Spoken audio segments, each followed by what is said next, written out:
뭐야? 자, 그럼 오늘은 2021년도 노트북에서 CPU를 어떻게 구분해야 되는지 그런 거에 대해서 한번 좀 얘기를 해보려고 해. 인텔이 노트북 시장을 독점하던 때에는 15W U 시리즈하고 45W H 시리즈 이렇게 두 가지만 보면 됐었거든. 휴대성이 좋은 노트북에서는 당연히 이제 저전력 U 시리즈가 들어가고 게이밍 노트북이라든지 크리에이터 노트북 이런 거에는 고성능 H 시리즈가 들어갔단 말이야. 근데 요즘은 이제 라이젠이 경쟁이 붙기 시작했잖아, AMD가. 그러다 보니까 이제 인텔도 이제 새로운 되게 이상한 전력 등급을 많이 만들어내기 시작하고 라이젠도 여기에 대응하기 위해서 되게 여러 가지 이상한 전력 등급이 생기기 시작했단 말이야. 그래서 요즘은 이제 15W 시리즈하고 15W 시리즈도 그냥 U 시리즈하고 이제 인텔의 타이거 레이크는 28W 등급도 있고 그리고 35W 등급도 있고 45W, 45W 플러스 등급도 있고 되게 종류가 많아졌어. 그래서 노트북 구매할 때 이제 CPU에 대해서 되게 혼동이 많이 올 것 같아서 그걸 한번 정리하고 넘어가자는 의미에서 영상을 제작하게 된 거야. 기본적인 노트북 CPU의 특징에 대해서 좀 이해를 하고 넘어가야 돼. 데스크탑 CPU를 구매할 때는 뭐 10세대 i5를 구매했다. 그러면 10세대 i5 성능은 이 정도입니다. 대략 예측이 되잖아. 노트북은 10세대 i5를 샀어요. 근데 i5를 샀는데 그 코멘 레이크냐 아니면 아이스 레이크냐 뭐 10W냐 15W냐 뭐 28W냐 45W냐 이런 것도 다 따져야 돼. 인텔의 코멘 레이크하고 아이스 레이크 요 두 가지도 성능 특징이 되게 차이가 많이 나거든. 인텔이 2020년도에 이제 10세대 CPU라고 해서 아이스 레이크 10나노미터 공정으로 만들었어. 인텔이 한동안 14나노미터 공정에 매달리다가 결국은 이제 10나노미터를 처음으로 선보인 거거든. 근데 생각보다 성능이 되게 안 나왔단 말이야. 일반적으로 새 공정의 CPU가 나오면 전력 효율도 좋아지고 그리고 성능도 좋아지고 이런 걸 기대하는데 전혀 그러지 못했단 말이지. 근데 그 이유가 아이스레이크 CPU가 왠지는 모르겠지만 낮은 전력에서는 성능이 되게 비리비리해. 그러니까 노트북 제조사들도 이 사정을 아예 모르진 않았을 건데 당연히 테스트 해보면서 이거 이상한데 했을 거니까. 근데 설계를 바꾸는 게 빨리 이루어질 수 있는 것도 아니고 한두 푼 드는 일도 아니거든. 그래서 그냥 에라 모르겠다 하고 그냥 아이스레이크를 바꿔 출시한 제조사들도 많을 거야. 뭐 사실은 생각해보면 거의 다 인텔 거 쓰니까 그치. 다른 제조사들도 똑같은 상황이겠지? 이러면서 냈겠지. 그런 것도 있을 거야. 그래서 인텔이 뒤늦게 이제 부랴부랴 냈었던 게 코멘 레이크거든. 둘 다 10세대인데 이름이 다르잖아. 코멘 레이크는 기존의 14나노미터 공정을 그냥 개량한 거야. 그래서 어쨌건 코멘 레이크는 그냥 15에서 18W에서 그냥 기대한 성능대로 나왔어. 그냥 뭐 신공정이 엄청난 성능 향상 뭐 이런 건 전혀 없었지만 그래도 안정성은 확보됐다. 그러면 아이스레이크는 10나노 그래서 망했고 망했다고 봐도 돼. 코멧은 다시 14로 갔는데 그냥 과거랑 크게 다르지 않은 성능이었다는 거. 그램이 작년에 아이스레이크로 먼저 그램을 냈다가 발열 이슈가 엄청나게 걸로 두들겨 맞았거든. 그러다가 이제 2020년 중반쯤에 새 그램이 나왔어. 코멘 레이크가 들어간 그램이. 부랴부랴 출시를 해야 될 정도로 조금 아이스레이크의 발열 이슈가 심각했다라고 생각해도 될 것 같아. 유튜브가 됐든 블로그가 됐든 댓글로 많이 들었던 얘기가 그치. 스펙 시트상으로 다 똑같은데 왜 나는 이 게임이 안 돌아오고 쟤는 돌아가요? 이런 글들이 꽤 많았었잖아. 그러니까 되게 좋은 예로 똑같은 내장 그래픽이 들어가 있는 그 11세대 타이거 레이크 MSI 서밋 같은 경우는 28W 감당이 되거든. 오버워치가 중간 옵션으로 꽤 쾌적하게 돌아가. 근데 LG 그램도 똑같은 타이거 레이크 그 i5 같은 걸 쓰더라도 오버워치가 거의 잘 안 돌아가. 그 그래픽 옵션을 낮음으로 낮추더라도. 그건 사실상 노트북을 까보지 않는 이상 그러니까 이건 직접 까서 이 정도면 어느 정도 전력까지 감당이 되겠다. 근데 쿨링팬이 얼마나까지 돌아가는지는 또 돌려봐야 하는 거고 이렇게 평가를 해야 기대 성능을 대략적으로 유추할 수가 있어. 그러니까 저기 페이퍼 스펙을 믿지 마시고 JNT크 리뷰의 리뷰를 꼭 보시고 판단을 하시면 되겠습니다. 그러니까 이것도 좀 TMI이긴 한데 그래서 노트북 리뷰가 재밌어. 나는 개인적으로 이런 점들이 많아가지고. 현태! 지금 시점에서 어느 정도 CPU 이상을 써야 그래도 괜찮은 노트북이다라고 할 수 있는지. 그래서 딱 그것만 추려가지고 여기 표로 만든 거야. 이 표를 지금 띄워놓으면 될 것 같은데 2020년에 출시했었던 게 인텔 10세대 아이스레이크 코멘 레이크하고 그리고 라이젠 르누아르 3세대 요렇게라고 보면 되거든. 그것보다 아래 등급은 구매하는 걸 권장을 하진 않아. 그래서 노트북 같은 경우는 구형 모델이라고 해서 엄청 싸거나 그런 것도 아니거든. 막 가끔 특가에서 이제 재고정리 세일할 땐 싼데 평상시 정가는 안 내려. 아무리 시간이 지나도. 그래서 가능하면 같은 가격이면 최신 기기를 사는 게 낫지. 자 그러면은 지금 10세대 아이스레이크 프로세서 이 표를 한번 내가 볼게요. 여기 보면은 위에서부터 i7 1068 G7 위에 세 개가 G7이고 그치. 그 밑에 게 G4 그 밑에 두 개가 G1인데 이건 또 뭡니까? 그러니까 이게 원래는 뒤에 U가 붙었잖아. 15W 등급에서는. 그러니까 이제 아이스레이크하고 타이거레이크 같은 경우는 내장 그래픽을 강화했다고 해가지고 강화된 거는 G가 붙거든. 그래서 G4는 내장 그래픽 중간 등급, G7은 내장 그래픽 이제 상위 등급 뭐 이렇게 구분을 하면 된다 보면 돼. 그냥 제일 좋은 걸로 넣어주면 안 됐을까? 그러니까 내장 그래픽 성능이 이렇게 세분화할 필요가 있었을까 하는 생각은 조금 들기는 해. 아니 그래서 이렇게 이거에 대한 대응이 있어 라이젠이? 라이젠은 그냥 애초에 나올 때부터 내장 그래픽 성능이 좋았어.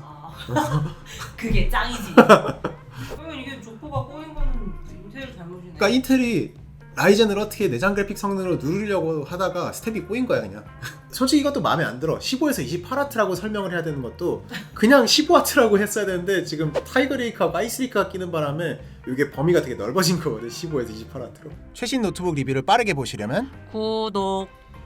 기본적으로 15W 등급은 그냥 학업이나 사무용도, 그냥 문서 편집, 인터넷 브라우징, 동영상 시청 딱 이 정도 성능이었다고 보면 돼. 그럼 U 시리즈 들어간 게 보통 노트북이 설계 전력이 15에서 18W 정도로 노트북이 설계된다 했잖아. 그래서 그 정도 전력 기준으로는 라이젠이 그냥 압도적으로 승리를 해. 요거는 이견의 여지가 없어. 그냥 라이젠이 그 정도 전력 등급이 스윗스팟이라고 하거든. 최적의 효율을 발휘할 수 있는 이제 전력 구간이라고 보는데, 뭐 라이젠 노트북 중에서도 28W까지 올라간 녀석들이 가끔 있기는 해.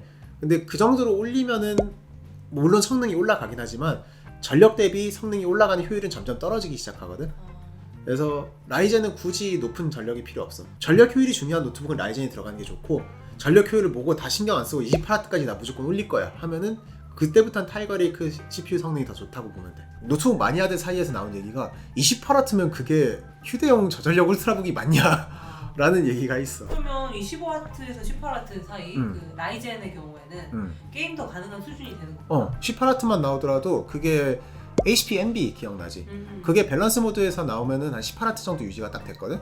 그게 오버워치도 그냥 낮은 옵션이긴 하지만 쾌적하게 돌아가는 편이었고, 뭐 물론 가벼운 작업은 다 상관이 없겠지. 근데 이제 최신 CPU를 구매하는 이유가 뭐야? 그냥 이제 가벼운 기본적인 거 말고도 조금 더 하고 싶다 이거잖아. 내가 할 수 있는데 안 하는 것과 그치. 할 수 없어서 못 하는 거는 되게 큰 차이가 있잖아. 그래서 인텔 타이거 레이크 CPU를 그냥 기존에 있었던 디자인에 설계된 노트북에다 막 그냥 때려 박으면은 좀 안 좋은 결과가 많이 나올 거야. 그래서 그것 때문에 올해부터는 노트북 제조사들도 에이서 거 많이 봤지. 다 에러그립트 달아주고 쿨링 엄청 신경 써준 거. 다 타이거 레이크 CPU를 넣기 위한, 영접하기 위한 그런 준비 단계라고 보면 돼. 특히 저전력 노트북에서는 CPU 전력값하고 쿨링이 어느 정도인지 확인하고 살아. 그래서 타이거 레이크인데 얘가 15W밖에 안 돼. 그러면 경계해야 돼. 45W급은 뭐 보통 2kg 넘어가는 게이밍 노트북, 크리에이터 노트북 이런 거에 많이 들어갔거든. 뭐 우리가 사용했던 것 중에서도 레노버 리전, 그리고 기가바이트 에어로 시리즈 뭐 이런 것들이 있잖아. 그래서 그런 거는 기본적으로 무게는 나가는데 대신 성능은 요즘은 거의 데스크탑하고 비교해도 뭐 손색이 없을 정도로 잘 나와. 그러니까 나도 옛날에는 15W 저전력 CPU를 사용했거든. 옛날엔 45W CPU가 데스크탑 수준의 성능이 안 나왔어. 근데 요즘은 이제 어느 정도 나오기 시작한단 말이야, 그 정도로. 그래서 나는 아예 이렇게 좀 무거운 게이밍 노트북으로 좀 바꾼 지가 한 1, 2년 됐거든. 근데 요것만 있으니까 데스크탑이 필요 없겠더라고. 그래서 그런 컨셉이라고 보면 돼. 라이젠은 45W급이 있고 그냥 베이직 프로세서. 그치. 근데 인텔은 인텔이 못 만들었지 이번에. 거를 9 CPU를 써야 된다. 9 CPU 중에서도 땜빵으로 내놓은 코멘 레이크를 써야 돼. 10나노미터 아이스 레이크는 45W가 없고 10나노미터 타이거 레이크도 45W가 없어. 이거는 진짜 공정에 문제가 있는 거야 그냥. 코멘 레이크의 45W의 성능과 지금 새로 나온 세잔 전에 르누아르의 45W 성능을 두 개를 비교했을 때 어떤 게 더 낫다고 판단해? 요거는 그냥 싱글 코어, 멀티 코어, 게임 성능 모든 거 다 가릴 거 없이 르누아르가 더 좋았어. 어떡해? 그래서 인텔은 정말로 내가 작년에도 이 소리 했지만 이제 유예 기간이 1년도 안 남았어. 이제 분위기 반전시키려면.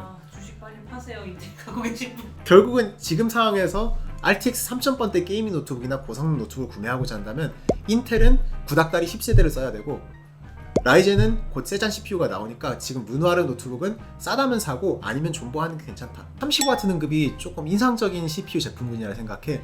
라이젠 르누아르가 가장 호평을 받았었던 게 전력 효율이 좋다는 거거든. 그래서 35W 수준에서도 45W에서 구동하는 거하고 크게 성능 차이가 많이 안 났다 이거야. 그러면 35W로 전력을 줄이고 그 대신에 좀 더 가벼운 노트북에 고성능을 넣어줄 수 있겠네. 이런 컨셉으로 시작된 게 35W 시리즈거든. 그래서 거기에는 이제 HS가 붙어. H가 아니라. 그래서 뭐 H 스몰 버전 아니면 뭐 스페셜 에디션 뭐 그 약자는 정확하게 모르겠지만. 근데 이게 35W급이 들어간 게 작년에 있었나? 우리가 G14 리뷰했었잖아. G14가 딱 그거야. 게이밍 노트북인데 1.6kg에다가 14인치로 되게 작아. 그게 가능했었던 거는 CPU 전력을 적게 먹기 때문이야. 그러니까 이게 컨셉이 확실해. 그래서 난 괜찮은 CPU라 생각을 해. 그래서 45W가 성능이 더 좋은데요? 막 이렇게 하기에는 노트북에선 체급도 생각을 해야 된다 이거죠.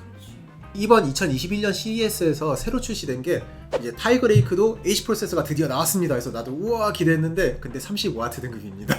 45W를 못 만들었고. 그러면은 따라하려고 한 게 아니고 못 만들어서 그냥 낸 거네. 이중적인 것 같아. 그러니까 35W 등급도 우리가 경쟁 제품군이 필요하다 싶어서 만든 것도 있을 거고, 그리고 45W를 못 만들어서 억지로 그렇게 한 것도 있을 거고.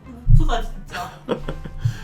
터프에서도 이제 대시라는 베리에이션이 나왔거든. 35W짜리 타이거 레이크가 들어가.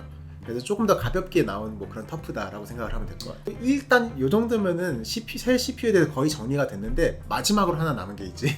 45W 플러스 등급이라고 이번에 라이젠 세잔에서 새로 나온 등급이야. 그러니까 예를 들어 3kg짜리 이제 MSI 타이탄이라든지 헬리오스 700 이런 이제 헤비급 노트북 있잖아. 그런 거에다 45W 받고 오버클럭을 하는 것보다는 뽕 맞은 45W 등급을 만들어주겠다. 잘하면 데스크탑을 대체할 수 있지 않을까? 내가 보기에는 45W 플러스 등급이 65에서 90W까지도 올라갈 가능성이 충분히 있다고 봐. 그럼 그 정도면 솔직히 데스크탑급 성능이 나올 거야. HX가 들어간 노트북들이 좀 몇 개 출시가 됐어. ASUS ROG G 시리즈가 이제 그 HX를 단 모델도 나왔거든. 스카 시리즈에서는. 그래서 요게 2.7kg인가? 뭐 하여튼 3kg는 안 되는 노트북인데 쿨링 성능이 워낙 좋으니까 성능을 뽑아줄 걸로 기대가 되기는 해. 물론 보긴 해야겠지만. 간단히 말하자면 원래 기존 15W 등급은 그냥 사무용 작업, 뭐 이제 문서 작업, 인터넷, 영상 시청 이런 거 용도였다.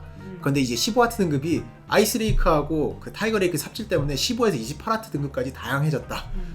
타이거 레이크 CPU가 들어간 거는 꼭 전력 체크를 해보고 사라 라는 거. 저전력 모델 중에서 약간은 좀 더 게임을 더 잘 즐기고 싶다, 아니면 영상 편집도 조금은 더 하고 싶다 하면은 이렇게 15W CPU에다가 MX나 GTX 등급의 그래픽을 달아준 모델도 가끔 있어. 그래서 MSI 크리에이터 시리즈라든지 레노버 슬림 시리즈 중에서 일부 GTX나 MX 그래픽이 들어간 것도 있거든. 대표적인 더 쉬운 걸로 이온이 있겠다. 이온이 기본적으로 그냥 그 타이거 레이크 CPU 내장 그래픽이잖아. 근데 MX450이 들어간 모델이 있어. 그래서 난 MX450 들어간 모델을 추천해 그냥.